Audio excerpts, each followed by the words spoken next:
The ninth item is use team members. When we talk about Scrum Masters and Agile Coach, we often see ourselves as lonely in the journey, but we have a team that can work with us to achieve anything we want.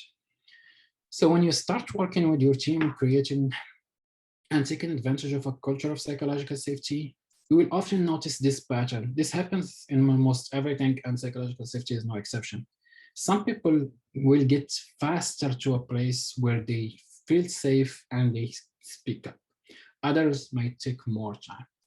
Sometimes even when you start trying to foster this climate, you will find that some people are already there. Even they have heard of psychological safety, or they have not heard of it, but they already speak up, they already voice their concern, and they already embodying the exact kind of behavior you want to see. So those kind of people should be your torchbearer, your flagpole, and you can use them to help the rest of the team get to the place where they feel they can speak up. These people doesn't have to be in your team; they might be in other parts of the organization, and you can try to talk to them. You can do something as simple as just have a conversation with them and ask them how they get to the point, and if they are willing to share their experience, and if they are willing to continue model this behavior, so other people can get inspired and can do the same. 10 is talk about psychological safety. The first item in this list was to embody psychological safety. Why? Because as we saw, the fastest way to get people to do anything is to do it first. But actions without explaining what actions are not, that doesn't send the right message. This is something as simple as when you do something and you tell somebody why you did it, you understand. When you do the same thing and you don't tell it why you did it, they don't understand. So take time to talk about psychological safety.